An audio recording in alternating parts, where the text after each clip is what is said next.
স্বাগতম। আজকের ভিডিওতে আমরা জানব বাংলাদেশের রাজনৈতিক অঙ্গনে এই মাসের কয়েকদিনে কি নতুন পরিবর্তন ঘটছে, কেন পরিস্থিতি হঠাৎ এতটা উত্তপ্ত এবং সামনে কি হতে পারে এই সংকটের ভবিষ্যৎ রূপে। পুরো বিশ্লেষণ দেখুন শেষ পর্যন্ত, কারণ আজকের ভিডিওটি সবচেয়ে আলোচিত রাজনৈতিক বাস্তবতা নিয়ে। গত কয়েক মাস ধরে বাংলাদেশের রাজনীতিতে এক ধরনের অস্থিরতা চলছে। বড় বড় দলগুলোর মধ্যে সংলাপ ভেঙে গেছে, জনমনে তৈরি হয়েছে অনিশ্চয়তা, আর প্রশাসন বলছে তারা স্থিতিশীলতা রক্ষায় সর্বোচ্চ প্রচেষ্টা চালাচ্ছে।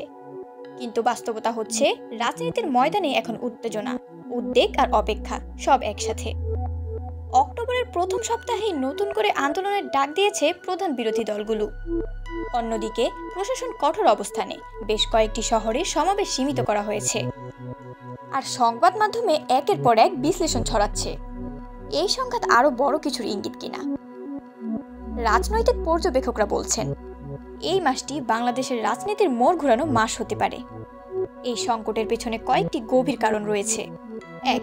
বিরোধী ও সরকারি দলের মধ্যে আস্থার ঘাটতি। ২. আইনি ও প্রশাসনিক পদক্ষেপের রাজনৈতিক ব্যবহার নিয়ে বিতর্ক। ৩. নির্বাচন ঘিরে সন্দেহ ও অনিশ্চয়তা।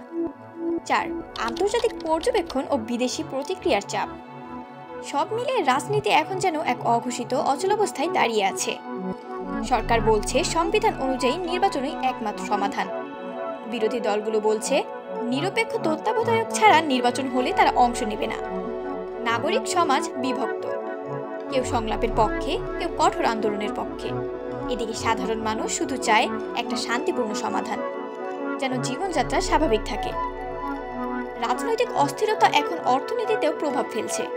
বিনিয়োগ কমছে, বাজারে দামের ঊর্ধ্বগতি চলছে, আর তরুণ প্রজন্ম অনিশ্চয়তার মধ্যে ভবিষ্যৎ নিয়ে চিন্তিত। রাজনীতি যেখানে উত্তপ্ত, সেখানে সাধারণ মানুষ চাইছে শুধু একটা স্থিতিশীল